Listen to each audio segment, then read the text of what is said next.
जय हिंद दोस्तों। Justice DY Chandrachud ने 9 नवंबर 2022 को भारत के 50वें चीफ जस्टिस के रूप में शपथ ली।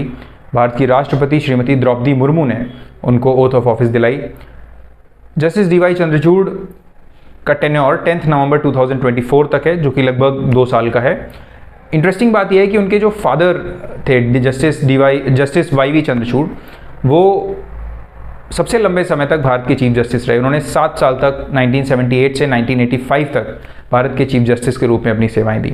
और एक और इम्पॉर्टेंट फैक्ट ये है कि जस्टिस डीवाई चंद्रचूड़ और justice Y V Chandrachud Bharat के अकेले फादर सन डुओ हैं जिन्होंने चीफ जस्टिस ऑफ इंडिया के रूप में अपनी सेवाएं दी हैं। जस्टिस डीवाई चंद्रचूड़ के करियर के बारे में, उनकी एजुकेशन के बारे में और उनके कुछ नोटेबल जजमेंट्स के बारे में जिनके कारण उनको केवल इंडिया ही नहीं पूरी दुनिया की लीगल फ्रेटर्निटी में काफ़ी सराहा जाता है, हम इस वीडियो में जानेंगे।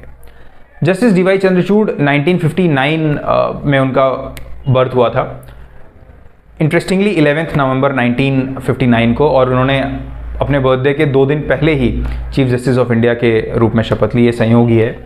जस्टिस डीवाई चंद्रचूड़ की जो शिक्षा है, जो स्कूली शिक्षा है, वो मुंबई और दिल्ली में हुई।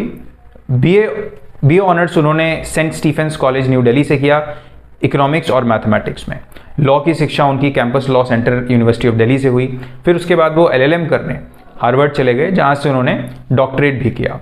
उसके बाद उन्होंने प्रैक्टिस शुरू की और फली नरीमन जैसे स्टॉलवर्ड्स को भी असिस्ट किया। जस्टिस नरीमन को 1998 में बॉम्बे हाई कोर्ट ने सीनियर एडवोकेट के रूप में डेजिग्नेट किया और 1998 में ही उनको additional solicitor general of India बनाया गया। जस्टिस चंद्रचूड़ को 2000 में बॉम्बे हाई कोर्ट का जज अपॉइंट किया गया और 2013 तक वो इस पद पर रहे।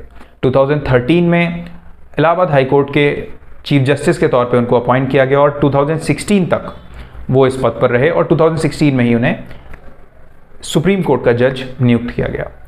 सुप्रीम कोर्ट के जज के तौर पे उन्होंने बहुत सारे नोटेबल जजमेंट्स दिए, जिनमें से कुछ मैं आपको बताना चाहूँगा।